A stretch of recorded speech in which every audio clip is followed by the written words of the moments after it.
Olá pessoal, bom dia, boa tarde, boa noite. Vamos iniciar aqui mais uma videoaula e hoje eu quero apresentar para vocês algumas novidades dessa videoaula, tá? Eu adquiri um novo software, um novo programinha para gravar essas videoaulas e acredito que com esse programa a videoaula ela vai ficar com uma qualidade muito melhor. Uma das novidades dessa videoaula é a minha imagem que fica aparecendo durante toda a videoaula, tá? A minha imagem ela vai estar sempre no canto superior esquerdo da tela de vocês, tá? Então eu peço que vocês avaliem se a presença dessa imagem vai ajudar ou se de repente vai atrapalhar, vai tirar o foco, porque o objetivo principal é as imagens e a explicação que for acontecendo durante a videoaula. Então avaliem depois, por favor, me passem o feedback, tá bom? Bom, então vamos lá. Aqui nós temos uma primeira imagem para podermos começar a falar um pouquinho sobre eletrocardiograma, né?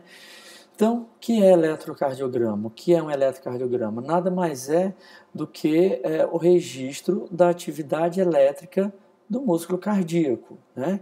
E quando a gente fala de atividade elétrica, a gente precisa falar de potencial de ação. Bom, como é que ocorre esse potencial de ação, né?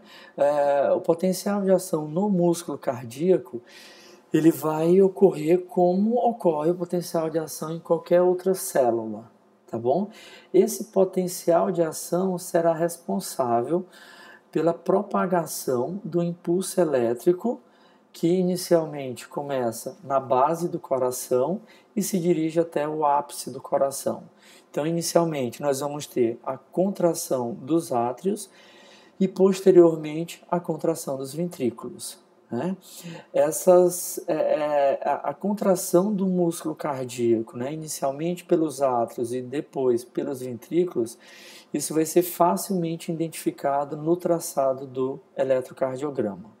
Então vamos entender como é que acontece primeiramente a propagação desse impulso elétrico. Como vocês podem observar nessa imagem aqui, nós temos o coração e nós temos aqui o número 1.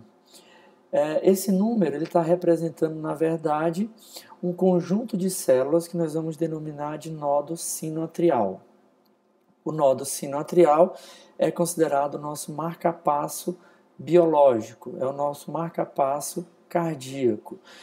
O potencial de ação e a propagação dos impulsos elétricos que vão começar inicialmente nos átrios e se propagar até o ápice, eles começam a partir desse conjunto de células, que são células autoexcitáveis que por si só conseguem iniciar esse potencial de ação. Então, o nodo sinoatrial inicia esse potencial de ação, ele está localizado no átrio direito, rapidamente ele se propaga quase que simultaneamente para o átrio esquerdo e dessa forma nós temos a contração dos átrios. Após a propagação pelos átrios, esse impulso elétrico se dirige a um outro conjunto de células, aqui marcado pelo número 2, que são as células do nodo atrioventricular. Do nodo sinoatrial para o nodo atrioventricular vai existir um retardo da propagação desse impulso elétrico. Esse retardo ele é necessário para dar tempo aos ventrículos se encherem de sangue antes do impulso elétrico chegar até os ventrículos.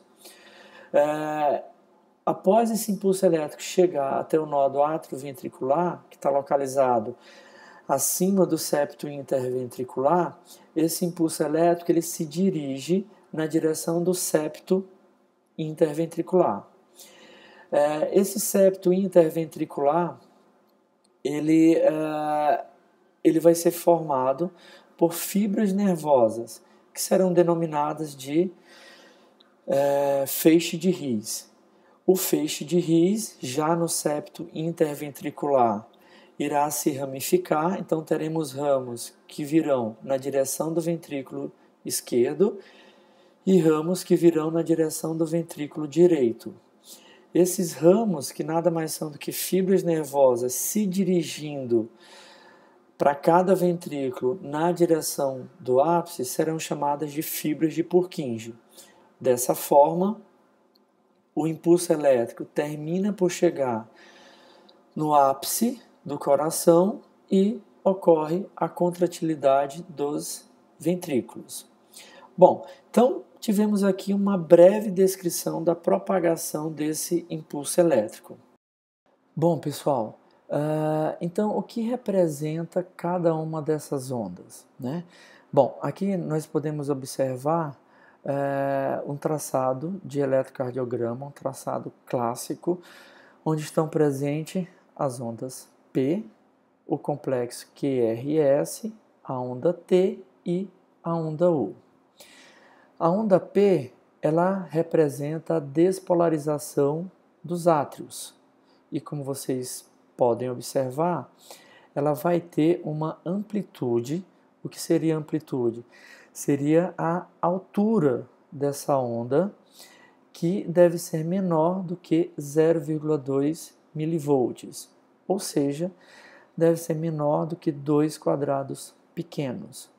E terá uma duração, que seria a largura, em torno de 50 a 100 segundos. Logo depois da despolarização dos átrios, nós temos uma linha isoelétrica, que representa exatamente o retardo do impulso elétrico do átrio para o ventrículo, que é exatamente para dar tempo os ventrículos se encherem de sangue. E logo em seguida nós vamos ter o complexo QRS. E o que significa o complexo QRS? Ele significa a despolarização dos ventrículos.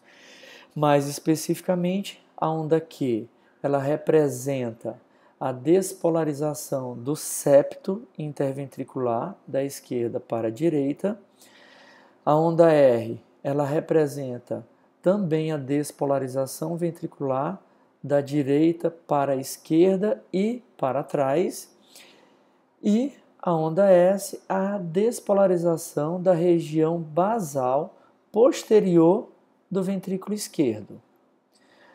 Logo após o complexo QRS, nós temos o segmento ST. O segmento ST, ele também é acompanhado de uma linha isoelétrica, que representa um período de inatividade elétrica, logo após a despolarização dos ventrículos. E em seguida, nós temos a onda T, que representa a repolarização dos ventrículos, ou seja, a fase de repouso, o retorno ao repouso. E em alguns casos nós teremos a onda U, que pode ou não ser identificada pelo eletrocardiograma. A onda U, ela representa a repolarização dos músculos papilares. Bom, o complexo QRS, ele deve ter uma amplitude que pode variar de 3 milivolts até 4 milivolts de amplitude. O que isso quer dizer?